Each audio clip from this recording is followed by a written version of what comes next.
Te Tiriti, Waitangi this morning, first up, which we're predicting someone's volume's on. Yeah. I think they're better. No. Just check if that's still happening. And it is.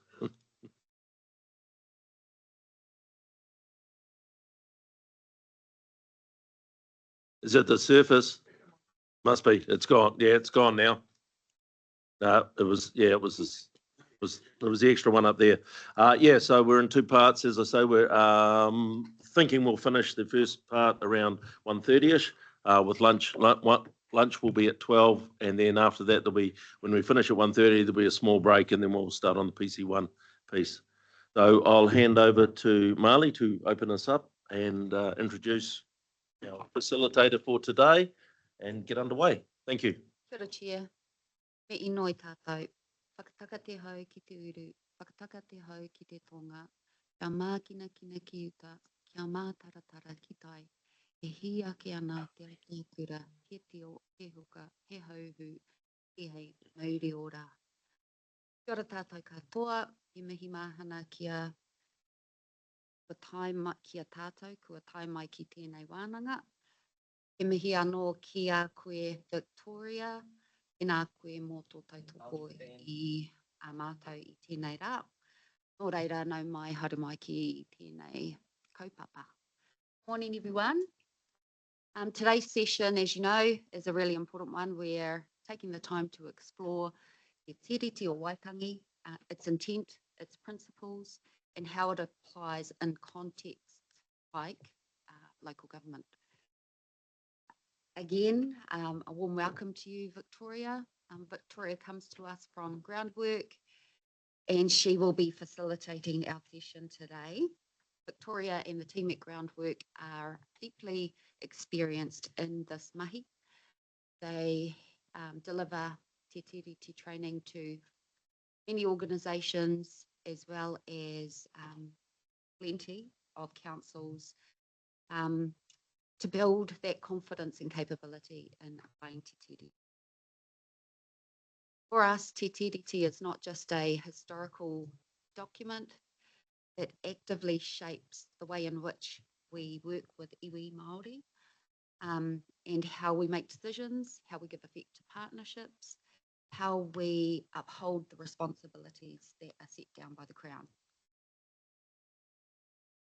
This session today also comes at a time when proposed changes to legislative frameworks, including those that relate to te tiriti, have heightened the public awareness, interest, and in some cases there are strong feelings about how te tiriti applies in Aotearoa. That national conversation is relevant for us here in local government. I also wanted to acknowledge that we naturally hold different levels of experience, knowledge, and perspectives, and that's expected. We all come from different backgrounds. We all have different learning journeys, and so today is a really good opportunity for us to learn together, ask questions, test our understanding, and reflect on how te tiriti shows up in our work.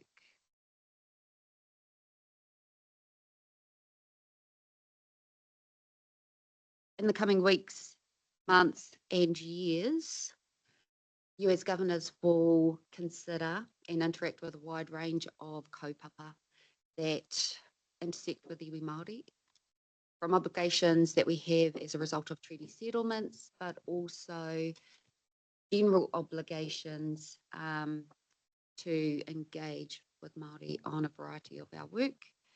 And so today is really useful just to establish that foundational understanding of te tiriti and I guess the legislative basis of our specific and general obligations. So with that and without further delay, hand over to you, Victoria. Kia ora. Victoria, sorry, before you start, can I get you to turn your mic on, which is the right-hand button? Because How's that? it is that being recorded. And, yeah, thank you. Being recorded. Okay. You're being Better do a good recorded. job. Okay. Tuatahi kaere aku mahi ki te ara ki noi, koe ni ngā waiho no i te pō. Tuarua, kanui aku mahi ki te marae motu, ngā marae o tēnei rohi, ngā hapu, ngā iwi, tēnā. Kia ora koutou, ngā rangatira o te kaunihira nei, tēnā koutou a katoa.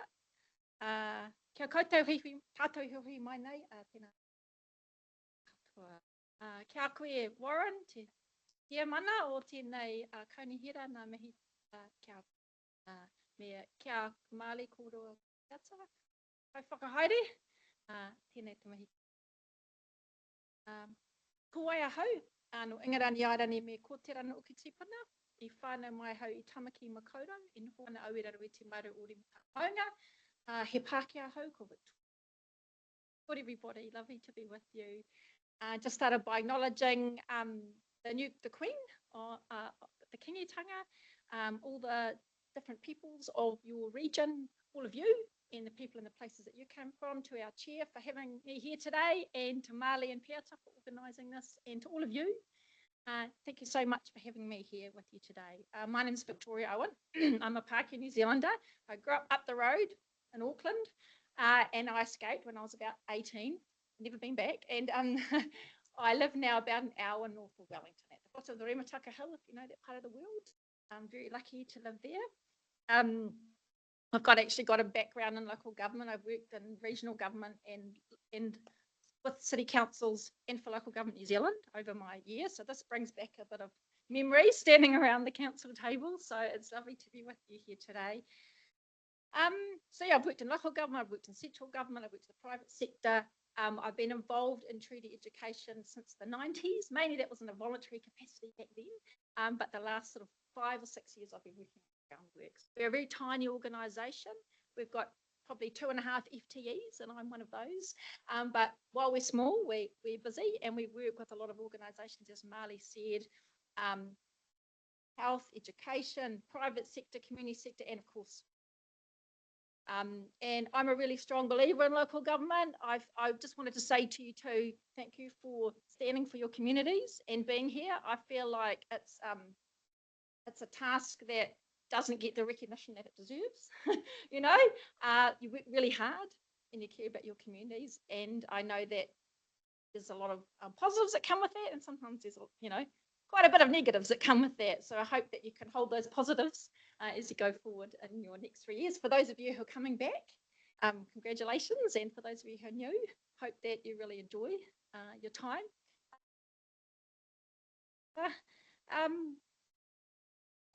My partner still works for Regional Council. He's a park ranger for Wellington Regional Council, and we live in the park. So I'm kind of exposed to the daily operational, you know, shenanigans of the inside the machine, as well as being interested in the politics of it too.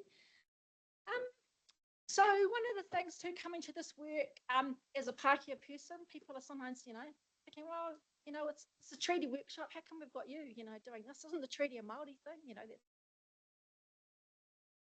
and the treaty isn't a Māori thing, it's an everybody thing. One of the reasons that it's kind of thought about as a Māori thing is because Māori have been the ones kind of going, hey, remember this treaty you signed? You know, can we talk about this? And have been ones really kind of trying to promote those conversations. But when we understand about the agreement, it's an agreement for all of us, no matter who we are, where our ancestors came from, where we live. So there are others like me who do this work, non-Māori who do this work, and we come to it at the request of Māori to walk alongside and share this responsibility of supporting learning and understanding and conversations around this in our communities. When we come into organisations like yours, we often come in with the support or at the request of people like Māli who are doing this work to bring us in to support you in your organisation. So, yeah, I guess the purpose today really is that, as Māli said, lots of different motivations that have brought you here today. Collectively, you've got a whole lot of responsibilities, and I know you're doing a lot of training at the moment. So, you know, you're probably getting a lot of information at you. But one of those responsibilities or some of those responsibilities are around upholding te tiriti, around relationships with mana whena, with tangata whena, with your community. So today's just an opportunity to support you in conversations around that, to think about what that might look like, for you to be able to ask questions. I think it's really today, I think Malia, I didn't check with you this morning, but you're going to do other kind of more detailed local specific stuff afterwards, aren't you, working with mana whenua? So today's really about the why and the kind of a bit of the what and a little bit about the how, but then you'll have more kind of, you know, detailed stuff coming afterwards. So I probably can't answer any technical questions about your own stuff.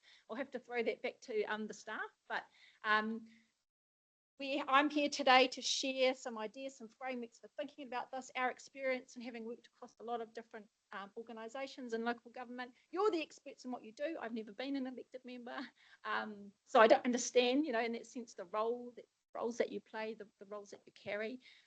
You're the experts in what you do, but I'll bring some thinking, support you in your work. So as part of that broader induction, today's really designed to build both sort of a shared solid understanding around this agreement of why we have a treaty, what it says, what it means, and then to help sort of build your capability to undertake your responsibilities that you have collectively. I'll just stop you there very quickly, Victoria. I'd just like to welcome our CE, Chris McClay, into the chamber. I know Chris will be popping in and out for most of the day, but yeah. So if there are any questions, I'm sure we'll throw across to Chris. Yeah, thank you. Yeah, everything, all the hard ones to him, please. Yeah, no. So obviously this is part of ongoing conversations, just one piece in a whole lot of things that you're doing, but I hope that it will add to your kind of kitty of knowledge that you're gathering as you go through. And I know many of you have been on the council previously, so, and other things that you've done, of course, in your lives to bring that experience through. So I know you've done lots of whanaungatanga, you've done that previously, but just for my sake, if it would be okay, if we could just go around, if you could just introduce yourself and maybe just say where you're from or where's home. And I thought it'd just be nice to say something you love about the region to get us going on a positive, because I haven't spent a lot of my time here in the region. I'm just interested in what you love about your part of the world. So would that be okay if we just did a brief round? Who wants to start? Might as well start off down at Keith, and a little bit different from yesterday, guys. You'll need to turn your microphones on and off. Okay, so we've only got 4 active at the moment, so we'll start with Keith and work that way. Microphone, Keith. Oh, microphone, Keith. Get that resignation letter ready. I like the old system. Yeah. So Keith Holmes, first time regional councillor, Jaffa from Auckland. I call myself Ngāti Waieri because I've done about 400 hongies at my hapu, which is Tauhei.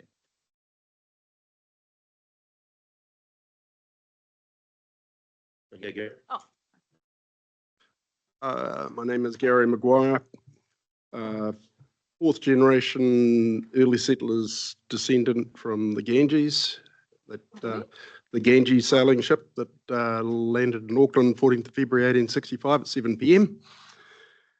The settlers that settled the area up in Tuakau and Pukekohe, that area there. So We've got to say something we love about the region. my heart is in the region. Keith, did you want to add anything? No? Okay. Ben Dummer Smith. I'm based in Hamilton. I've had quite a lot to do with Maori culture growing up because my father was director of the art museum. So that had a lot to do with Maori and Te Wānaka and the canoe and that sort of stuff.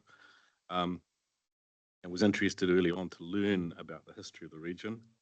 And also the parts where it's not being told entirely. So I love the beach.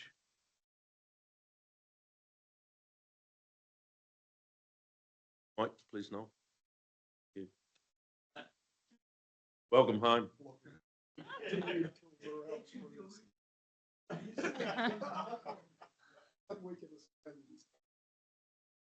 I did not miss you lot. Where was I before I was rudely interrupted? Noel Smith. I forgot my name already. I come from a small place called Tangirao, which because I'm there because I married into the family. But I'm from Rotakere back, which is just northwest of Hamilton.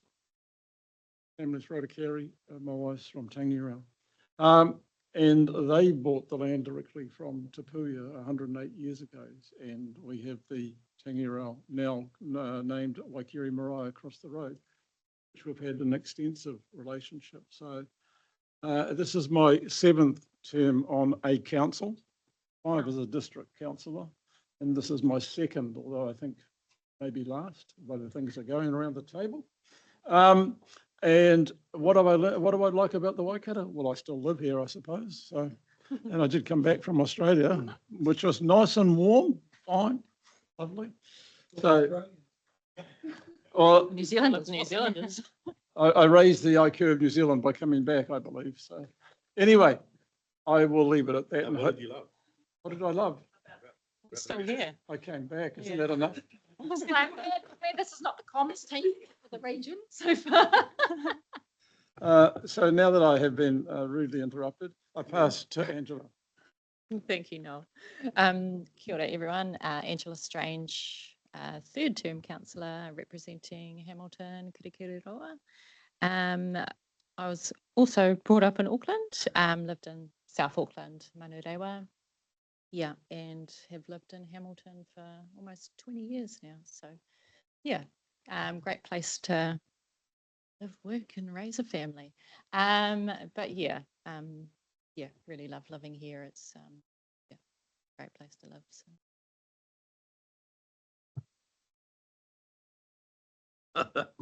Yeah, good morning. Warama, I grew up in Taupo and have called Taira on the Coromandel Peninsula home for the last 30 years. What I love about the region is the environment, basically the marine and the bush side of things. So that's in my passion and in my blood. Thank you. Kia ora, my name is Jennifer Nicol. I have immigrated from Germany when I was 8, about 31 years ago, and to Whangamata, and then currently 3rd term councillor and representing Hamilton, but live just north of Hamilton and love seeing the Waikato River and Te Huia going just along it.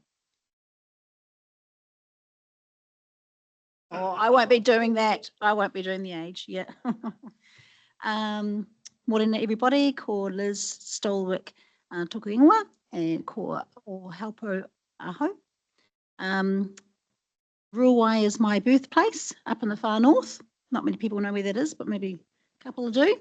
It's where I still feel home. But Karapiro is my Waikato region, happy place. It's where I work. It's where it's my beach. It's where the people that I love there are the most. It's my happy place.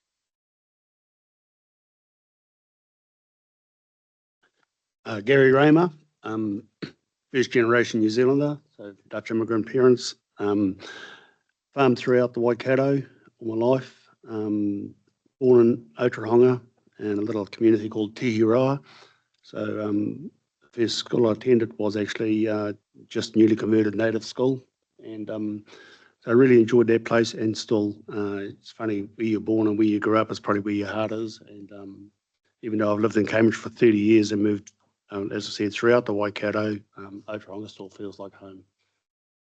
What do I like about the region? Farm in Kaipaki and Cambridge, and Kaipaki is the food basket, and it definitely is the best land in the Waikato. Better than Robbie's by a long shot. So, Robert Cookson, how we've become, our family ended up in New Zealand is we're from a little place called Pelling in England. And my grandfather decided in 1890 something that he would travel the world, and he ended up in Taranaki. As he then went to the First World War and met his lifelong friends fighting for this country. Most of those settled when they my grandfather then went back to England, married, and then decided to come back and settle with his mates. And most of the friends that he fought in the First World War with settled in a little place called Springdale, which is all the Maori name closest to it is Ottaway, which is a hot water spring. And from that, my dad and his brother and his sister were born in Cleveland. And when my grandfather had raised enough money, he bought us 68 acres in Springdale, which next year, that's 100 years that our family set and settled on that farm and have been there ever since. None of the family, or some of the family has left to do education overseas and around, but we still all live in Springdale or surrounding areas. My 4 siblings all live there. My dad never left. My uncle never left, and my auntie never left. They all buried it in Tiriti cemetery. So our family is the Waihau.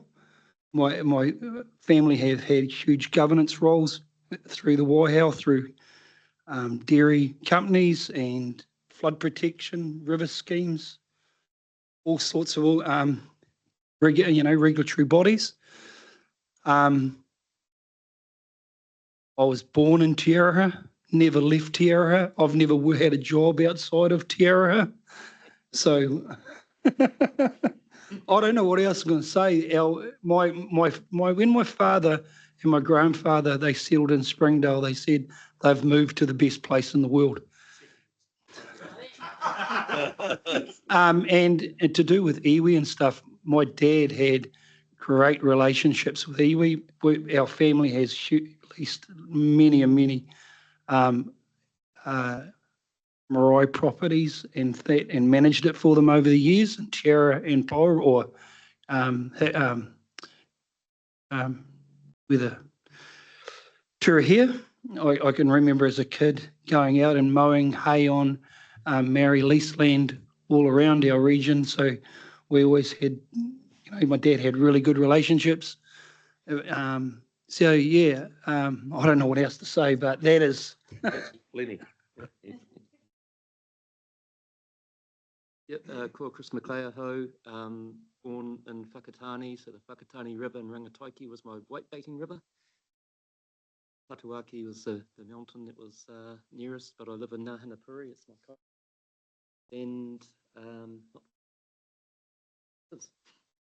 And what I love about the Waikato is everything happened here. Proximity, it's got everything, all the fantastic resources, so much potential.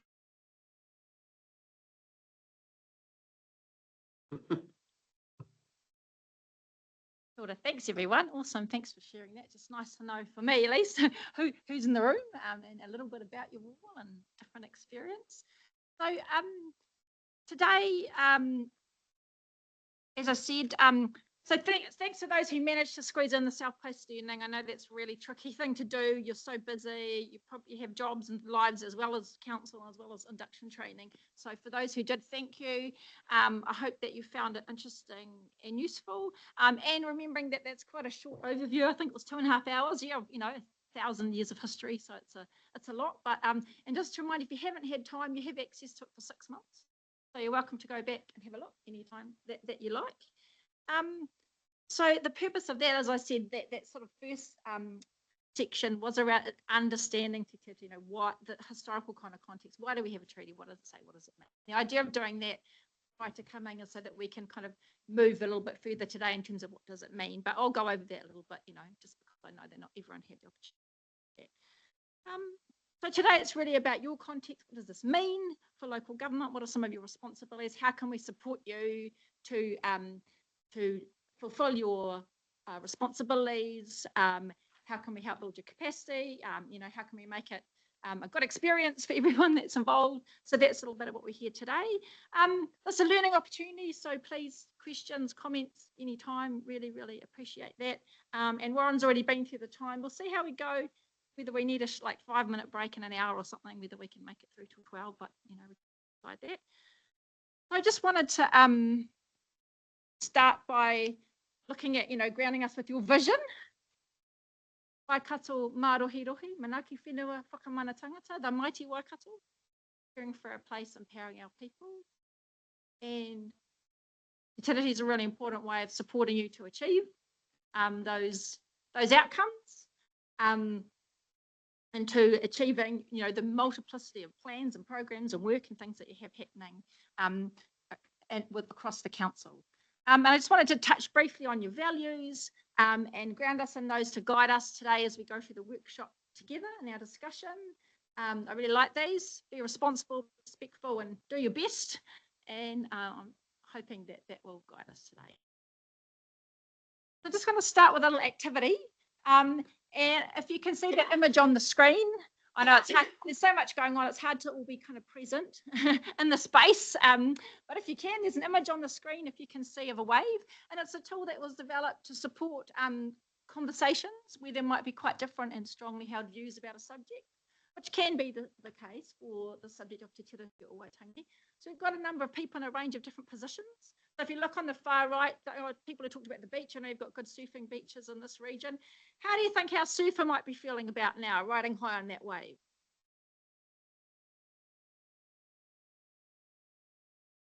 About to drop on the boat? How else do you think they might be feeling? Feeling pretty good, riding high. Yep. Perfect. Yeah. So they're feeling pretty good, right? Probably got adrenaline pumping, exhilarated. Okay, what about the people in the boat? Waves about to crash on them. How do you think they might be feeling? Nervous. Nervous. Yeah, they might be a bit scared, right? A bit anxious about what's going to happen. Could be, hopefully. Yes, that's an inappropriate picture. They don't have life jackets on, correct? It's from the 1980s when people didn't wear life jackets. Yeah. They're surfing the wave. Yeah, cool. So if we go a little bit further onto the shore, you can see Mama and her tamaiti, a mother and child there. They're gathering some seafood. They're not paying too much attention to the wave. In fact, Mama's got her back to it, right? She's not kind of paying attention at all. But if the tide comes in, the water comes a bit closer, they might get wet. They might have to pay some more attention. Up on the hill above them, someone standing on that brow of the hill, they're looking out. They can see the surfer in the boat, but they can see all the waves, behind there as far as that. Down behind them, there's someone, maybe a tramper, having a rest. They can't see the wave, but they can probably hear that crashing of the waves. They can smell that beautiful smell. You smell at your beautiful Waikato beaches, and sort of thinking about that, noticing that. Behind them, someone looking at the blowhole. They may not be able to hear, see, or smell the wave, but they can see the impact of that wave, right, as that blowhole sort of moves. So if I gave you a research project to find out everything you possibly could about the wave, who in that picture would you speak to? Who would you talk to out of those people if you wanted to find out as much as you could about the wave? The surfer. Surfer? The helicopter? One on the hill. See where this is going? That one, that one. So yeah, so all of them, right? So everyone in that picture has some information about the wave, right? So the first point about the wave is we all bring, information to the conversation. It'll be different, of course, depending on where we're standing, right? And people are standing in a range of different places for a range of different reasons. That's the first thing. We all bring different information to the conversation. The second question is a multi-choice. How big does the wave seem? If we first ask the people on the helicopter, what do you think they would say? Large, medium, or small? Medium. Medium? Yep. And what about if we ask the people on the boat? Yeah, and who's right? Yeah, they're both right? Because the second point about the wave is what we see depends on where we stand. So if we imagine a conversation between someone who feels like they're in the boat and someone who feels like they're on the helicopter, they could be arguing all day. It's big, it's small, it's big, it's small, and we're not going to have a very productive conversation. So the encouragement from the wave is for us to think about, where am I standing in this picture? And what's informing that, why am I standing there? What might I be feeling standing there? How does that affect my behavior? What's informing my position? And to ask inquiring questions of others. So when it comes to Te Tiriti o Waitangi, of course, there are a wide range of views. People are standing in a lot of different places for a lot of different reasons, or people might be standing in the same place for a different reason. And so this tool is to encourage us to have open, constructive conversations with one another rather than getting caught up in it's big, it's small, it's big. So I'm just going to give you a minute to maybe think or chat to the person next to you for a minute. If that image of the wave represents the subject of our conversation today, Te Tiriti o Waitangi, where would you put yourself in this picture right now and why? And just to say there's no right or wrong, you're not a better person if you're in the helicopter or the boat, and where you are might change. It might change today or tomorrow. But just a moment to think, if that image represents our subject of our conversation today, where would you put yourself right now and why? So maybe just find someone next to you to chat to. Keith might have to shuffle along, make a buddy, or Is the Or you just person on the think about top of, is the person on the top of the cliff a regional councillor? oh, I couldn't And- possibly say. I'm just wondering if the waive is government legislation. Oh. Well, Anyway. this is all your own perspective. Yes, so have a moment to think about it and just talk to your neighbours about that. I think the regional councillor's going to jump.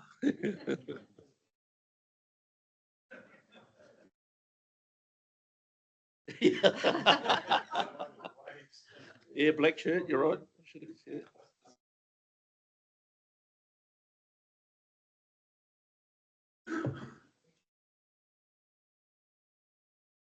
I know you're answering. Yeah. And, I think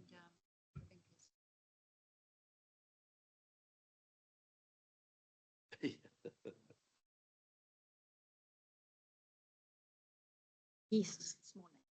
Yeah, all went smoothly. I made it here on time because it was quite misty and I thought, uh-oh, but, oh yes, sorry.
How's that? How are we going, team? Had enough time to think about that?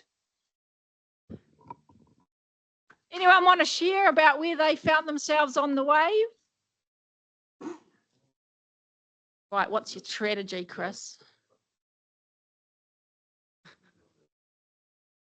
You want to share, Warren? That sounds good.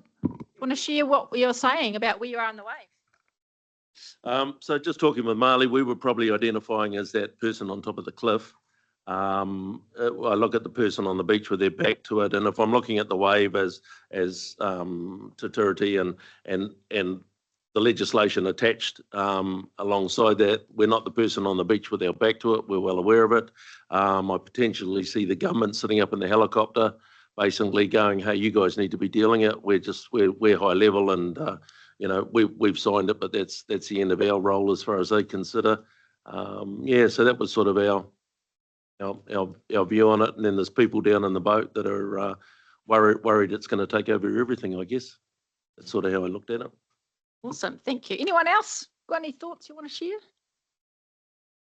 Pretty similar?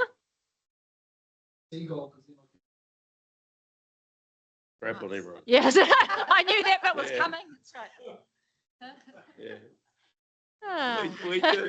I knew you lowered the Okay. tone.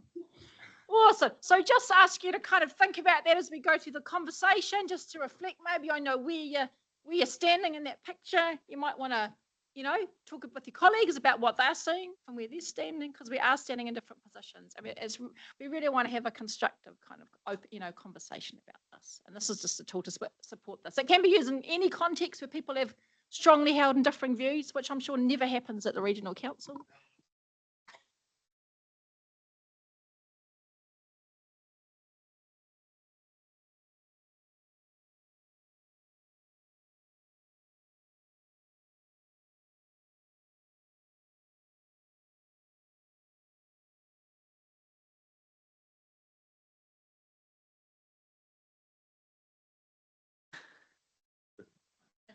Awesome. Thank you. It's awesome to hear the different interpretations, right? It's awesome because like yours is quite different from Warren's, but similar elements, right? Of who's kind of paying attention, who's got their back to it, who's kind of frightened, because we can all be in lots and lots of different positions. Yeah. Wow. Yeah, that's right. Okay, so thanks everyone. So what I'm going to do now is I'm just going to do a little bit of an overview of some of the historical stuff. I know that some of you had an opportunity to look at this and some didn't, and this is going to be like really a 5-minute overview of, a lot of history. So it's, it's quite tricky to do that in a very short amount of time, but we'll do our best. So, often we talk about Te Tiriti or Waitangi. I didn't say, I should have said in the beginning. I grew up in this country. I did all my compulsory schooling here. I learned nothing about the treaty. I learned nothing about the places I grew up. I learned about ancient Rome and Egypt and Paris, but I didn't learn anything about the place I grew up. And it wasn't until I was like in my 20s that I found out anything about the history. I didn't know about the treaty. That I learned about that. I learned about the history of some of the places in Auckland where I'd grown up, the history of Ngāti Whātua. There was in the 1980s, my brain, the occupation at Bastion Point, like I didn't know what that was about. A lot of those things that started to kind of build in the 80s and 90s, and I finally started to learn about it. And I was kind of mix of sad and angry that I hadn't learned any of this, and kind of frustrated that, and shocked, I guess, that I learned as an adult some of these things that happened in my own country that I'd never learned about.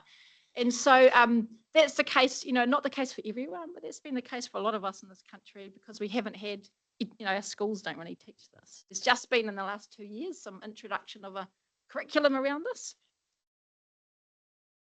As a teenager at Springdale School, we were brought into Hamilton twice in the term we were in school, and we went through like the Maori War movies and everything in Hamilton at the old Picture Theatre. We actually had quite a bit of education about history back when I was at school. So most probably it might have changed in the 90s and stuff, but in the 80s, late 70s, early 80s, there was quite a bit of education. We were taught about history of our region and of New Zealand. Yeah, I think it's so variable, Warren. I think what I've heard working with thousands of people is it really depends where you grew up, if you had a teacher that was really interested in it or not, but there was no requirement. So like I learned nothing. You learned some things, which is great, but it sort of seemed like it's like chance, and so it's really difficult for us to have a kind of conversation as a nation about things when lots of us, like myself, didn't learn. There was the Billich program on the Maori War period that was on TV, and it was very carefully and looked at through the time. I went to university with Billich, so it's like, Yeah, I think you're falling into the space of an academic who generalizes because our individual experiences are quite different. Yes, I absolutely agree. For someone who grew up at a local Hamilton high school that fought the Maori Wars and relitigated on a daily basis, and I'm tongue-in-cheek there, but it seemed like it at times. But taking that experience of high school out of it, there were plenty of examples and experience. And as I don't often claim publicly, I was a cop in the 70s and 80s. We lived the relitigation with the occupation of the golf course at Raglan, Bastion Point, as you say, the hikoi from the late Dame Trina Cooper led. There was a huge exposure to the New Zealand public, and you could be ignorant like that person who turned their back on it, or you could embrace it. And as a cop, I can remember sitting down with the late Eva Rickard on the golf course and spending hours talking about why she did it. And so if you took the time to learn and experience what it was like for Maori, then you would have a greater understanding. So I challenge you not to be generic and just put everyone in the same basket. Oh, yeah. What I'm saying is, like, lots of New Zealanders I know, you've been very fortunate. You've had those. A lot of people haven't. I know no one in my family did. And there were many people who've grown up like that. So I'm just saying, there's a lot of us that don't know about the history. That's all. So just for disclosure, Warren, that was my cousin's farm. The golf course in Te Hutawai Road. It's cousin's farm. So we'll try and go through this a little bit quickly, but we'll see how we go. So I guess the reason I was saying some of that was that, so for myself, I didn't learn about the treaty. And then when I did learn about it, it was almost as if it came out of a vacuum, right? Nothing happened. There was sort of this vacuum. Then on 6th of February, this document turns up, right? But of course, there's always a context. And the context in our case is hundreds of years of hapu living all around the country, north, east, west, and south, exercising their rangatiratanga, having no one being in charge of everyone, right? Each group being in charge of their own people and places, but having relationships with one another, right? And some of you might have heard of the Declaration of Independence in 1835, yeah, He Whakaputanga. That was a declaration to the world from a number of rangatira, particularly in the north, but also to Whero here. He signed that to say to the world that, hey, it was a time of, global powers moving around saying, hey, hapu, we're in charge here. If you want to come here and set up any form of government, colonial England, France, different people, you need to come and talk to us. And that was acknowledged in the British Parliament and by the United States and by. That was sort of 1835. And then in 1840, that rangatiratanga was reaffirmed in Te Tiriti o Waitangi in Article 2. And that agreement in Article 1 providing for kawanatanga, right, for the British to be able to govern their own people, to live according to their customs here in this place. And it was a relationship that was intended to be of mutual benefit, right? Because no one enters into an agreement aiming to harm themselves, right? You always go into things because we think there's some benefit for us, right, in that relationship. And so this new seat was made at the table. That's one way it's been described, that there'd be another group here, which would be those people from overseas who would be looked after by the kawana, by their governor, and they would live alongside and interact with the hapu. That was what Māori agreed to. If we understand that what Māori agreed to was the Māori text of Te Tiriti. That was what was understood. The language of the day, it was the text that over 500 rangatira signed, and international legal precedent also supports that. You might have heard of something called contra proferente, which is if there are two sort of versions of an agreement, then if there's any discrepancy, it goes in favour of the party that didn't draft the contract. So in this case, do you define kawanatanga as sovereignty? Kawanatanga in that case was a literal translation of governor. So as it was understood by Māori at that time, and this, what I'm saying here comes from the recent reports of the Waitangi Tribunal when they looked into the whole context for the signing of the declaration and the treaty as part of the Ngāpuhi claims up north. They did a big look into all the, and there was like thousands of pages of research and evidence from history. And what they say is that what Māori understood is that British would have a kawana, which is a governor, to look after their people, and they would live and they would interact with hapu, but they wouldn't be in charge, have authority over Māori. They would have perhaps sovereignty over their own people. They weren't to be in charge of Māori. You're saying that. Correct. That's what the Waitangi Tribunal says. Yeah. Even the Waitangi Tribunal is biased. That's not what we understand. Is so you can't quote the Waitangi Tribunal as being the gospel in what's happening here. That's it started off as one organisation and seems to have grown and morphed into a different organisation.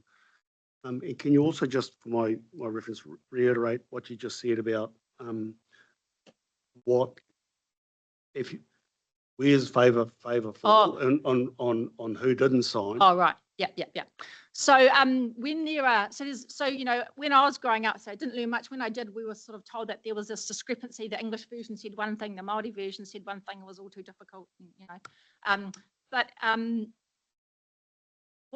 there's an international legal precedent, and it's called contra proferentum, and it literally means in Latin against the offerer. So if I make an agreement, in two different languages, or there's two different versions, if I get like Chris to sign an agreement in my language, if I've got two of them and he doesn't understand my language very well, but he signs one that he does understand, and if there's a difference between these two, then it goes in favour of the one that Chris understood, right? It goes against the person that offered it. So in this case, the British drafted the treaty, and they offered it to Māori. And if there is any discrepancy between the English and the Māori, then that international legal precedent says that it should be in favour of the party that didn't draft it.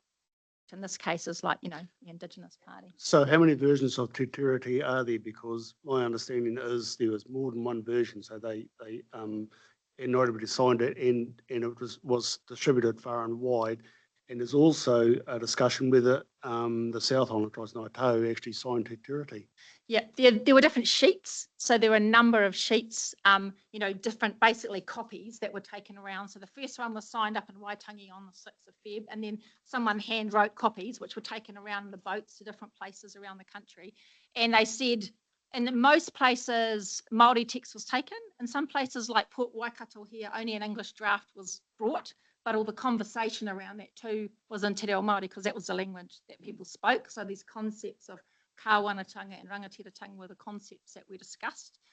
And yeah, it was definitely signed in the South Island in a number of places by Ngāi Tahu, yeah, down there. There's actually an exhibition on at the moment at the Christchurch Art Gallery, which is displaying the sheets that were signed in various parts of Ngāi Tahu.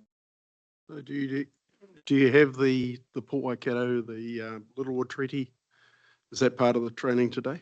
The Littlewood Treaty is something that is not something that is recognised by people as having historical integrity in the same way that the other sheets of the treaty do. Is that the Waitangi Tribunal? I beg your pardon? Are you inferring the Waitangi Tribunal in saying that? No, there's New Zealand historians who have sort of, history integrity. I know well-known historians don't attribute that to having any historical integrity. So you quoted the Waitangi Tribunal regarding sovereignty. Christopher Luxon in Parliament in May said Maori ceded sovereignty. He did. When they signed the treaty. So is he wrong? He does not support, let me put that, when this finding came out, it was the Labour government, I think it was in charge. Oh, no, let me go back. It was actually the previous one. It was Chris Finlayson, who was the Minister of Treaty Settlements at the time when the report came out. And when the tribunal said that Māori had not ceded sovereignty, they had upheld their rangatiratanga by signing Te Tiriti, there was a bit of an uproar of like, oh my gosh, the sky's going to fall in, what are we doing? Chris Finlayson was interviewed on the radio, and the interviewer said to him, Mr. Finlayson, the tribunal has said that, Māori did not cede sovereignty. What's your response? His response was, as the Crown, well, we've got it. So the Crown has taken for itself the ability or the power to govern this country, but that was not what was agreed by Māori who signed Te Tiriti o Wai. So what I'm pointing out is that coalition, for example, half of the Parliament actually currently believes that Māori ceded sovereignty. Yes, probably all the Parliament does, to be fair. Most of the Parliament, even, the Labour Party would probably say the same thing. Right? Well, if sovereignty wasn't ceded, then the courts, the government, the taxation system is all null and void. So that's what you're arguing. I'm not arguing it. I'm saying that if we understand the historical context, if we listen to the evidence, so let me go back a step. So the Waitangi Tribunal is an independent commission of inquiry. It was set up by the Crown in 1975, initially to hear contemporary claims, right? So issues that were happening at that time, and as a result of protests and things, it was like designed as a place for a safety valve for people to come and talk about these things and get them addressed. It was initially only to deal with things that were happening right then. Then in the 1980s, it got that power to look all the way back to 1840. But it's a court. It's part of the justice system.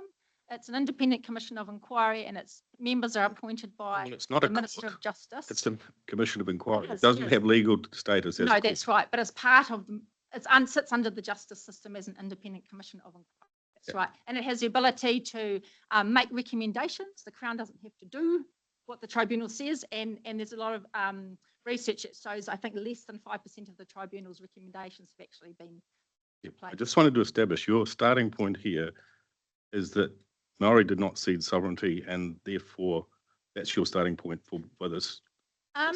My starting point is that, and it's a shame that I don't know if you've all had the opportunity to do that self-paced work, because that goes into that in more detail, is that when Māori signed Te Tiriti, they affirmed their rangatiratanga. So if we think about that, right, so in that exchange, we think at the time in 1840, 97% of the population was Māori, right? So Māori were the majority. They were very strong, particularly in this part of the world, very, very strong economy, right? Had been travelling overseas. Well, they weren't a strong economy in 1840 because you convenient in your data missed out the musket wars, which decimated Maori from 1822 to That's 1835. quite correct. There was intertribal warfare, just as there's warfare between people all around the world, as the French and the English have been fighting each other for hundreds of Yeah, years. but it was a civil war, effectively. Yeah. And most of the tribes, I come from Yeah. Coromandel, and most of Yes. the people there were wiped out. And I'm One not up sure, I can't remember what's in the 2.5. We have the 5 hour as well. We definitely don't ignore the musket wars. The musket wars happened, it's a fact. And that was a period of very significant impact for hapu all around the country, right? Once muskets were introduced, it had a really big impact. And that's not disputing that in the 1850s, this was the food bowl and Maori were doing very That's well. right. I'm just saying in 1840, just be accurate with your statements. Did you have a question, Noel? Look, we don't need to relitigate the treaty here and now. And I feel we're going down that rabbit hole. For me, what are the key points that is intended? But the reality for me is, I'm not here to sit here to listen to a relitigation of the treaty. There are certain things that have been determined by either the Waitangi Tribunal or through parliamentary legislation, such as, for example, the Tainui settlements and the other settlements we've got on the river. So this council has to give effect to those, and it's not our job to relitigate those now. So I'm just looking at what are we here to get out of today, and just want to reaffirm that, Mr. Chair, because if it's relitigating the treaty, I've got things to do. I don't need to be here to relitigate the treaty.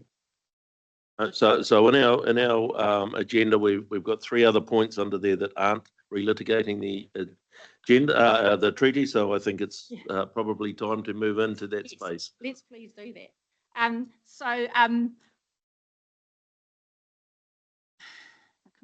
If I skip slides, I think it mucks up the presentation here. But if I can just finish this tiny bit, I don't want to relitigate it. I'll finish this tiny bit of slides. This agreement to provide a space for people to live here. What we know is in over 180 years, there was space taken, systematic attacks on Māori that have had ongoing impacts through to today. And so what we want to think about now, and part of the legislative stuff that you're talking about there, is about how do we restore some balance in these relationships that, that we have with one another. And so wanting to think about what we can do as regional council to restore that balance, to think about where we sit in these spaces and what you can do to contribute towards that. So what I'll do is I'll just skip that and we'll move into the Tiriti application in local government. Yep. So can I just add one more thing, Mr. Chair, if I may? Sure. The issue for me is, this is probably coming to it, how we, like all of us have got personal thoughts about it. So we've got to step back. It's how we relate to local government. So I think you probably just stolen my thunder with that. But that's for me surely the key. Yeah. That's where we're heading. Thanks, Noel. Yep. Thank you. So let's just skip to that then, I think. So if we think about, you do have a range of legislative responsibility. There's a lot, you can't be expected to know them all, but there's, a range under the Local Government Act. You've got RMA provisions, I think people have already talked about, raised some of the co-management agreements and various other commitments that you have across your region. And, outside of those, I'd like to think, there are enduring relationships and responsibilities that don't just sit inside legislation. If we think about your vision about caring for our place and our communities, that relationships with people and how we live together is a really important part of that. And if we look at, there's your vision there, working together for Waikato region that has healthy and vibrant communities and strong economy. So having good relationships between council, hapu and iwi is an important part of what you do, I would say, regardless, in a way of what the legislation is. And you do have specific legislative requirements, of course. That's really important part of that. Does anyone,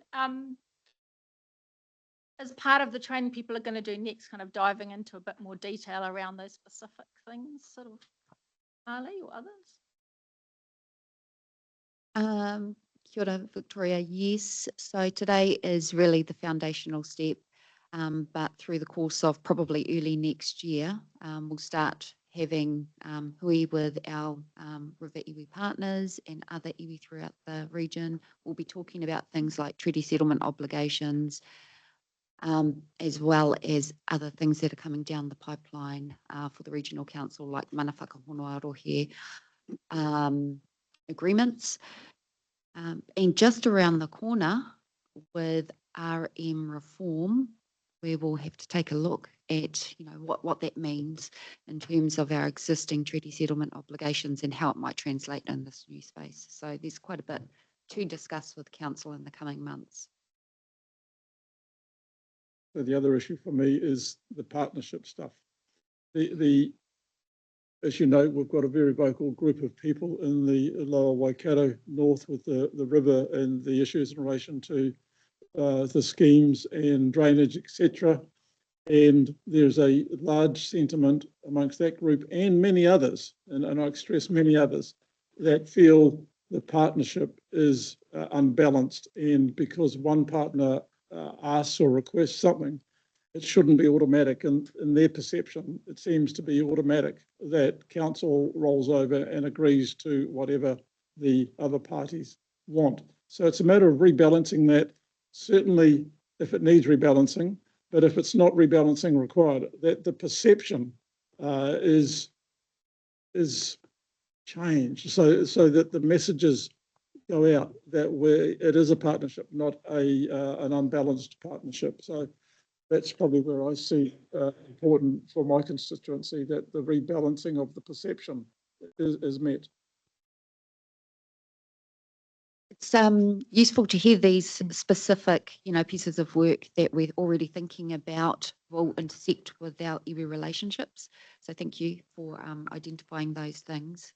Really useful in the current context, and we'll be diving into that sort of stuff on a regular basis. Our work is often alongside other groups like iwi Māori. Yeah. Robbie, did you want to speak? And Noel was right, what he just said, but I would just like to add in, there's got to be respect on both sides of the conversation, or if you put it that way, the three stakeholders there's got to be respect and not cheap punches put in all the time, because that doesn't make anything work easy. If we actually sit around the table as adults, things can be accomplished. So that comes from everybody. It's across everything we do, yeah. Yeah, no, but Yeah. that's the Noel's completely right what he's saying, but there's got to be respect and no dirty punches from anyone. I'm not saying here we do it, but there's definitely, it feels like that we are in a punching bag at times. Yep. Really interesting conversations around the balance. And I didn't know, I assume, I'm not assuming, I want to ask you, saying that some people get more say. Is there a perception that iwi are getting kind of too much of a say?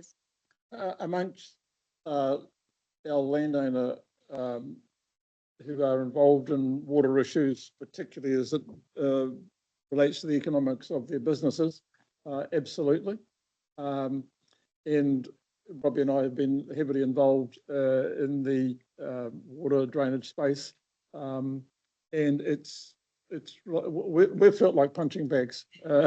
We're the ones in the middle, trying to understand what the perceptions are, and then trying to get to a position which is equitable and appropriate. So, at times we felt like we're litigating the treaty every day. Thanks. So Gary here. The treaty was supposed to be a partnership between everybody in New Zealand. You've got one draft over here, and I've got the Littlewood Treaty here in front of me now as well, with the first, second, third schedules, which that is the crux of the debate, is what you accept and what you put there. In the line with what Robbie and Noel are saying here, with the work lately, is that the RMA, one of the major reasons that the RMA is being thrown out and rewritten, is because it was being used as a weapon. And it was out of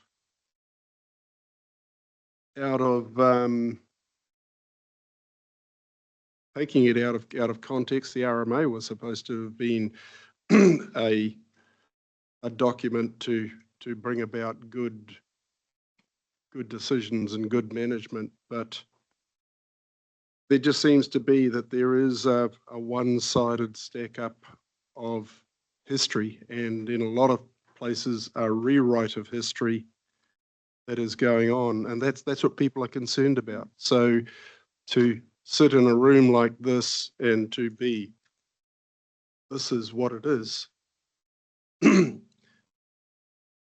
brings tension rather than bringing it together, where everybody's got to work through the issues. So I'm not quite sure where I'm going there, but So I think we're leaving that piece behind, Gary, and moving on to our legislative responsibilities and stuff, and Okay. how it affects us as a working council. got that off the chest, thanks. Thank you. Just want to speak to that a little bit, right? And again, if we go back to the wave, right, really different perspectives on what a correct balance might be. And I think that if we think about, you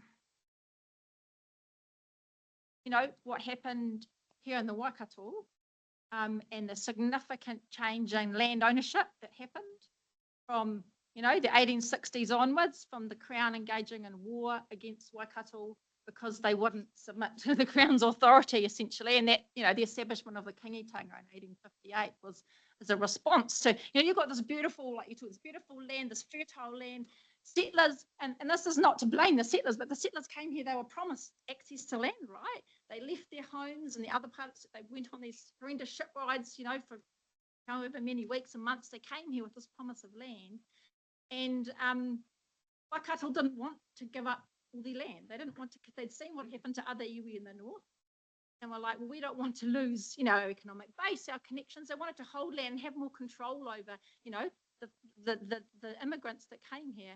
And so they, you know, they and others formed the kingitanga, and that was like a, you know, like a red flag to the bull to the Crown. So there was the Crown amassed huge amounts of troops, marched them down here, engaged in war, and over 1 million acres, you know, were confiscated. I think if we want to talk about balance, we need to be really honest about where the balance lies. For 180 years, treaties just been ignored in this country. It was in 1997 that Waikato Tainui finally received an apology, and that was, you know, brokered by people like Jim Bolger from here and Sir Doug Graham and others. It was signed by the Queen on behalf of the Crown, and you've talked about you have responsibilities under that. And that was a recognition by the Crown as well as the iwi. And if you read the apologies that go with those treaty settlements, they're always historical accounts of what happened here. Some pretty horrific things happened here. And I was reading, I've got an article prior to coming here, Rahui Papa, there was something in the Herald just talking about the history of this region. And these are his words. He talked about that, you know, Waikato Tainui lived in the castle, and then we were booted into the garage, and now we're trying to claw our way back into the room. And I think if we think about who's had power and control in our country for the last 180 years, it hasn't been Māori. And since my lifetime, people have worked for 180 years to get a seat back at the table. And there's a lot of fear amongst my people about what that means, about having tangata whenua at the table. And these things, like these legislative responsibilities that you've got, are one mechanism to ensure that, to try and create some balance.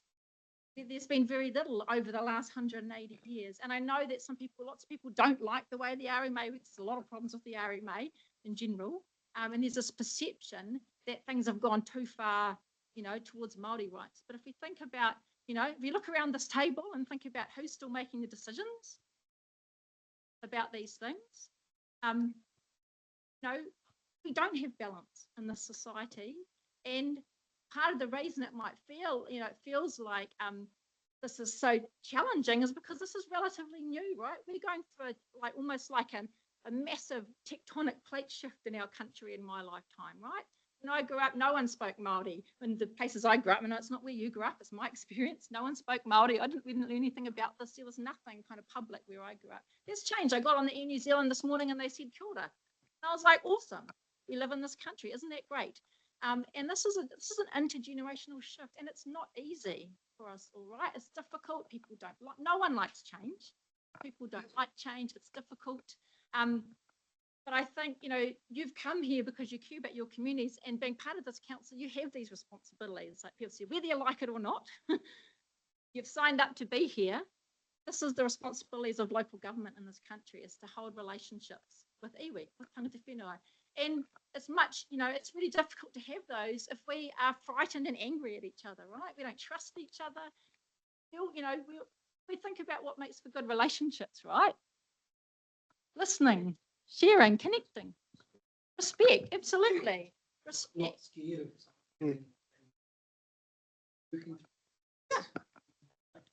Right, righto. I think we're hearing some rather large generalisations. I do want to work into the legislative responsibilities, because I think for the people sitting around this table, that's where our interest lies. I'm happy to go to, there's a couple of mics on for questions. If there's something along that, I want to move this on if we can. So Keith, Yeah, I'll come back to you. I hear you. And what I'd like to say is I've come in as a first term councillor. Most people in the Waikato carry a grievance and a sadness at some stage. And all I want to know at this stage, I want to be clinically clean about what our responsibilities are in terms of the legislation. I don't need any of the baggage and that sort of stuff. I think we just got to get down. What are our responsibilities? Because our role in this part of the government structure is to create a better community and a thing. So forget about the sadness, forget about the past. Let's find out what we have to do by law. Just to be clear, that's not what I've been invited here to do today, because I'm not an expert in the RMA and the legislation. That's what your staff will be doing with you. This idea of the purpose that I understood of today is for us to get some background around why you have these responsibilities, to think about how to support you in these relationships. I'm not an expert in section 512 of the RMA. If that's what you want to do with your time today, that's fine. I'm not the right person to do that, though. Can I read to you just yeah, I think that potentially we're in the wrong space then, because this workshop to us was facilitated discussions contextualised to Tiriti for local government, explores practical applications, successful approaches and action planning, and helps identify personal collective responsibilities and develop strategies to uphold Te Tiriti and council work. So to me, that's the more how we operate rather than the history that we've come from. So if you can't help us with how we operate in this space, then I think we possibly need to pull the pin.